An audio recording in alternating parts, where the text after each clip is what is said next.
So what does it look like to be an Indigenous ally? All right, so you've done the legwork. You've done your inner work around being an ally, around truth and reconciliation. You bought some merch and supported some Indigenous artists and some Indigenous businesses. What is the next step in being a partner in this truth and reconciliation work? The answer is really anticlimactic. This is the part of the show where it stops being about you and it starts being about someone else. The mantra, less of me, more of you, is a good one to take here. Now is the part where you get to stand in solidarity. You get to attend the walks, attend the powwows, wear the orange shirt, wear the red dress, show your solidarity, but don't say anything. The reality is, my story as an ally is not really the one that needs to be heard. It's the stories of the residential school survivors. It's the stories of their children. It's the stories of people who were fostered in the 60s. These are the stories that need to be heard, not mine. And the flip side is also true.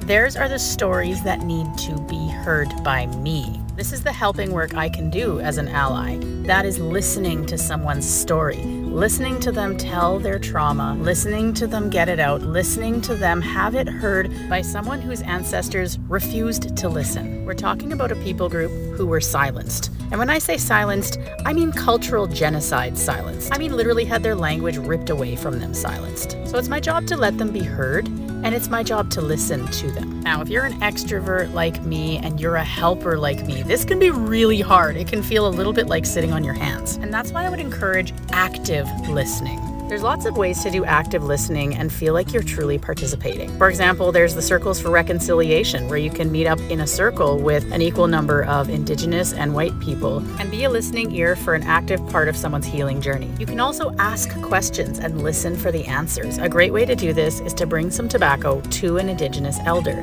and then ask them the questions that are on your heart and listen to the wisdom they have to share. Another great way to be an active listener is to just pay attention to the people around you, your coworkers, the people in your local community. How many of them are Indigenous? Have you ever taken notice? Can you learn to be a loving listening ear for that person? Because the chances are they are also on a healing journey. If you're like me, that might not be enough. And that's where I get a little bit creative and I do projects that use a lot of my effort, don't result in an overwhelming burden on someone else. This might look like doing a lot more journaling. It might look like painting. In my case today, it looks like collecting cedar branches to dry out and include with my tobacco when I go to approach an elder with a question. Truly the most important work as an ally, though, is the inner work. Because if you do that inner work, you can make sure your heart is in the right place and your actions will also be in the right place. When you've done your inner work, you can approach Indigenous communities with a clean slate and open hands, ready to love, ready to listen, and ready to help.